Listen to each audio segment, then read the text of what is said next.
And hello, and welcome to the 2016 TPF NFL Draft. I'm Matt Moran, joined by Brian Krosky and Ryan Berger. We are here for a 2-hour special today to break down the first round, a mock draft, as you will, to just give you what we think is going to happen on Thursday in Chicago. An overall pick in the 2016 National Football League Draft.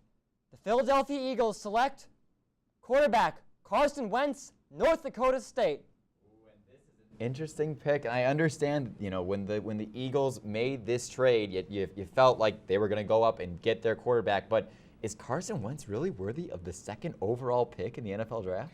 I hate to be the bearer of bad news. I mean, you talked about Jared Goff's negatives, but I don't like Carson Wentz. I think he's a day 2, day 3 quarterback. It's not just because he went to North Dakota State. And he's the second pick in the NFL draft. You want to talk about a guy, okay, people say Carson Wentz, he has a great arm. His deep accuracy percentage was terrible. It was one of the worst for these available quarterbacks. And when he's trying to make reads, when he's going from his first read to his second read to his third, he doesn't. He goes from one read, and if his guy's in there, he scrambles. He's very athletic quarterback. That's one of the biggest upsides that he has, is that he's extremely athletic, and outside of the pocket, he's great. But if he's trying to flush out of the pocket after his first guy isn't there, better defensive ends than are at the FCS level that are in the NFL are going to chase him down. They're going to tackle him. Listen, I get maybe Sam Bradford and Chase Daly aren't your guy, but I don't think Carson Wentz is either. Want to take best player available here if you're the Browns. There is a laundry list of names of guys that you could take. I look for something on offense, though. They really don't have any consistency there. Brian Hartline is their number 1 wide receiver. They paid Dwayne Bowe a little over $1 million per catch, so they're really looking for a focal point on offense. The Browns are just bad. They just need good players. That's it. They just need good players. Well, we'll see if they get a good player right here, right now. They have made the selection, and Sam Watkins. Here we go. With the 8th overall pick from the Philadelphia Eagles, the Cleveland Browns select Ezekiel Elliott, running back, Ohio State University. Zeke is now been taken, and we talked about that offense getting bolstered up for this Browns team. Brian, you said the Browns, they just need good players. I think Ezekiel Elliott is a very good player. Ezekiel Elliott, I said Jalen Ramsey, best player in the draft. Ezekiel Elliott, second best player in the draft. That's weird for a running back. And it's weird that we see running backs taken this high, but you know what? You better believe the hype. He's as good as advertised. There has been a trade. What? In exchange for the 20th overall pick, a 4th round pick, and a 1st round pick in the 2017 NFL Draft, the New York Jets select quarterback Paxton Lynch, quarterback Memphis. And the Jets have stolen Paxton Lynch. Wow. The Giants fans are stunned. Wow, a crazy trade that we see the Giants getting a 1st round pick next year, a 4th round pick later in this draft, and they drop down to 20. The Jets move up to 10 and get their quarterback. What's happening, Brian? All right, I know Giants fans, you should be happy. You got a lot for this. Jets, I love this pick. I think Paxton Lynch is the best quarterback in this draft. I like him better than Jared Goff. I like him better than Carson Wentz. I just think overall his skill set, his size, his power, it's just the best in this class. And they're having a lot of contract issues with Ryan Fitzpatrick. If you can't get him back, where do you go from there? The Saints haven't really been able to replace that number 2 corner spot since Jabari Greer went down with a knee injury in 2013. They really haven't been able to replace him. So what do? They go out and get Brandon Browner. And what happens? He's the worst player in the entire NFL. Has an NFL record 23 penalties. 23 penalties. Do you know how hard that is to do? Let me wax poetic for a second about how bad the Saints defense was. They were the worst passing defense of all time. That is backed by every conceivable statistic. They were the worst 3rd down defense of all time. On 3rd and long, you were more likely to convert on a long 3rd down and distance than when you only had to convert 3rd and short. So what do? They go get Vernon Hargreaves, and what can you say about this kid? He's even though he had a little bit of size deficiency, he was able to overcome that, really pin guys to his outside shoulder, and do a lot of things that you don't see with cornerbacks at the NFL level. He is pro-ready, and that's the thing that I keep saying when I come away talking about this kid. He's able to challenge wide receivers at the line of scrimmage, and when you look at what he's going to be going up against, he's going to be going up against Julio Jones. Then they just got in Mohamed Sanu down in Atlanta. The Buccaneers have a great wide receiver tandem. Now Carolina does with Kelvin Benjamin and Greg Olsen. So you need all the guys in the back end that you can possibly get. A lot of people thought the Saints would go defensive line. I think that Norman was a huge tell of their hand, what they think of their team as a whole. So they go in, they get a guy to play opposite Delvin Breaux and have a pretty good secondary for the next couple of years locked down. And so there are a lot of guys that, I mean, you can just see his power, and I think he's going to play great for guard, and he might even play center depending on what what the Colts want to put him at offense. But I think overall, solid pick. I didn't really want Spence for the defense, but overall, I think there's a lot to like with white hair. I think his short, stocky, kind of short arms may be a question, but I think overall he's got enough power to play inside. And this is the big thing. Colts, yes, they do need offensive line. Sure, it's not an offensive tackle like many people think to believe, although that's not really true.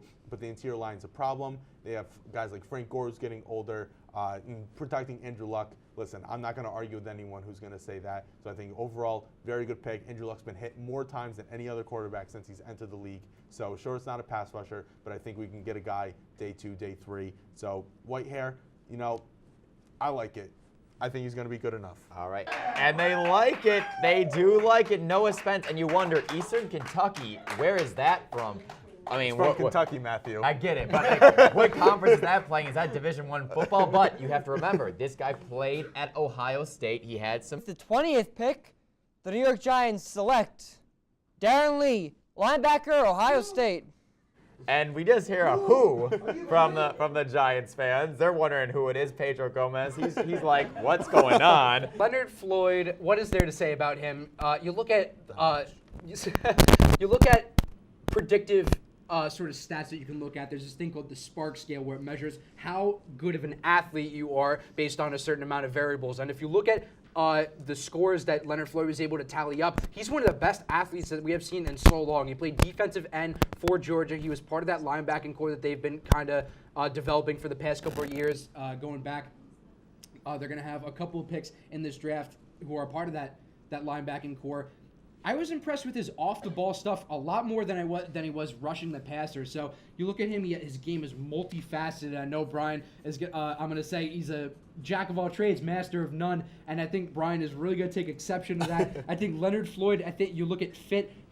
Bruce Arians does an amazing job of maximizing talent, just like Bill Belichick. They got Chandler Jones in-house. He's going to be able to be a great mentor for him if they are unable to re-sign Jones when his contract is invariably up. They have Dwight Freeney. They're not 100% sure if they're going to be able to re-sign him. This is a really good pick. If you look at value, I think the Arizona Cardinals are really getting a steal here. Okay, right, Brian. Yes, think so. The Cardinals, they need pass rush a lot.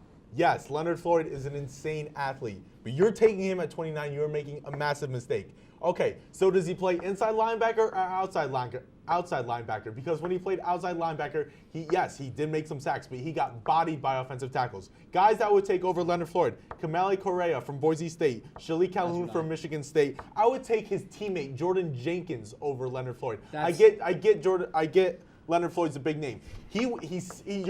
You're gonna pay this guy a 6'6", maybe 230-pound guy to play, chomping at the bit, ready to play go inside nuts. linebacker. He hasn't played inside linebacker. How good do you know he is in coverage? He's all right. He weighed. We about, know because he has good tape. He played at 220 pounds. 220 pounds, and you want to play like that you want to play like that in the NFL? That's not going to happen if you're trying to rush the passer or even be in coverage. Then he bulked up and played at 245 in the combine.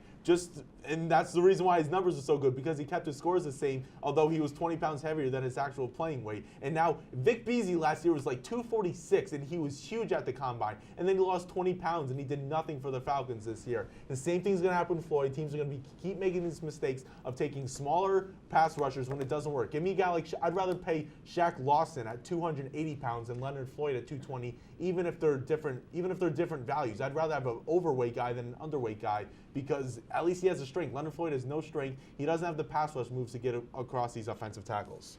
Are you done? Yes. All right, we do this every year with the Arizona Cardinals. They take guys like Tyrann Mathieu and Dion Buchanan, and we say, Who are good players.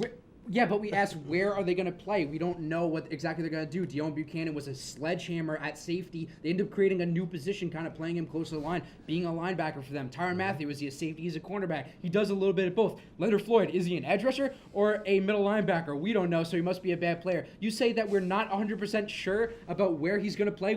You don't know how good he is in coverage. We do know he just does not have a lot of tape on him. He looked fluid in coverage. He was able to do a whole lot of things. And in the NFL, the best players, look at Khalil Mack. The best players are guys who have multifaceted games. Making a comparison to Khalil Mack, I think that's... Yes, but those players were good at what they did at both positions. Leonard Floyd has really good tape. Again, like you say, with the SEC. I don't think it translates to the next level. He's just too small. I just don't see. He's going to lose all that weight, and he's going to go up against 300-pound tackles. You're the coach in Rudy saying that Rudy can't be on the team because he's too small. I believe in Leonard Floyd, and I believe in the Arizona Cardinals. I just think there are other guys you could have taken over him with better skill set. And if you think, oh, the tape's a question, then why are you taking him? I don't think it is. You don't have to take everything based on progression and anticipation of how the player is going to progress. Take someone who's a better pass rusher, who's a better off-the-ball linebacker, who fills a role. You can't have just 11 guys who kind of play a role and kind of don't in Why the not? NFL. It works for the Arizona Cardinals. Why can't you do that? It's not going to Bruce work. Arians is changing the game. All right, well, I think that's enough of that.